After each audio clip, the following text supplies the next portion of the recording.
عرض میکنم به همه آنهایی که این لحظه ها با ما پیوستند و من یعنی شالوی گلخوجی را تماشا دارند. من آماده هستم که برای شما سرخط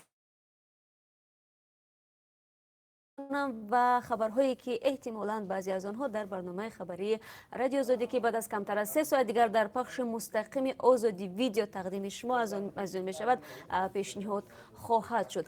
خب چند روز پیش ما درباره گران شدن نرخ گاز مایع سوزشواری سر استفاده در تاجیکستان برای شما خبر داده بودیم، ولی طور معلوم می شود این مواد سوخت باز هم قیمت شده است. ایستگاه آخرین کجاست؟ در این باره ما با شما صحبت خواهیم کرد. این لحظه ها در شهر دوشنبه همایشی بین المللی آب جریان دارد. این نشست که با ابتکاری حکومت تاجیکستان و پشتیبانی سازمان ملل متحد برگزار می شود با سخنرانی عملی رحمان آغاز گشت.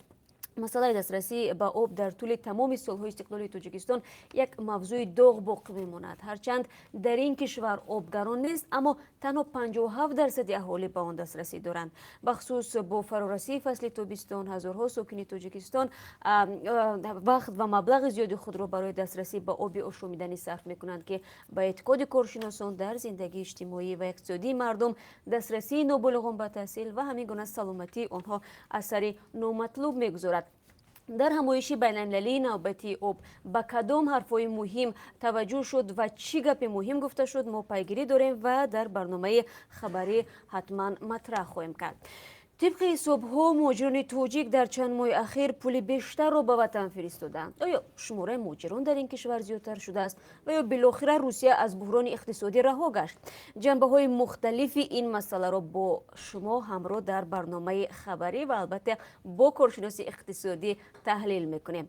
کمبغل کیست و یا شخصی میانه حال و دارا را چگونه میشود معین کرد؟ از روی کیسه، بزرگی شکم و یا شیوه زندگی. وکیلان تاجیک در این باره نظرهای خود را امروز در پارلمان گفتند و همکاران ما این گفته‌های آنها را ثبت کردند. در تاجیکستان این شب روز حرارت هوا به 40 درجه می رسد. خب در چنین گرمی شدید معلوم است که طلبات به جایهای مخصوص آبوزی زیاد می شود، ولی ظاهرا چنین مکانهای ویژه برای همه کفایت نمی کند. نگاه می اندازیم به نرخ و نوای افزای شناوری زمانوی و هم به روتهای خطرناکی که ساکنان کشور و از جمله نورسان بنابر نداشتن دیگر امکانیت آن جایها را برای آبوزی انتخاب می کنند. طور شما دیروز دیده تیم ملی روسیه در تاریخ خود باری اول بر 2 دسته غالب آمد. این بازی تاریخی خود را روسیه شام 19 ایون طور گفتم در ورزشگاه شهر سنت پترزبورگ با منتخب مصر 2-0 نمود.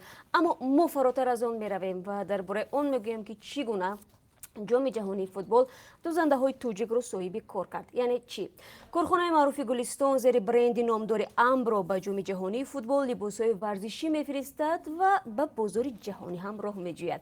این کارخانه زمان شناخته که محصولاتش را حتی به کشورهای اروپایی صادر میکرد طول چند سال اخیر در حال رکود قرار داشت. خب بیننده عزیز، این تنها چند از خبر و گزارش های مهمی است که من بعد از کمتر از 3 ساعت دیگر در برنامه خبری رادیو آزادی برای شما تقدیم خواهم کرد. خب معلوم است که جهان در حال تحول است و هر ثانیه و هر لحظه خبرهای مهم در هر دنیا و وقوع می‌پیوندد و ما کوشش میکنیم که تا آغاز برنامه خبرهای مهم رو چه از حیات مردم تاجیکستان و چه از خارج کشور برای شما پیدا و به سهم شما برسانیم و باوری دارم که چون همیشه شما تا آخری برنامه ما رو همراهی خواهید کرد و اگر بپرسید که برنامه ما رو در کجا میتوانید ببینید، در آزادی ویدیو که کانال مخصوصی ما در یوتیوب است و همین گونه در وبسایت ما www.azadi.org و شبکه‌های اجتماعی رو هم فراموش نکنید که آنجا ما صفحه های مخصوصی خود را داریم.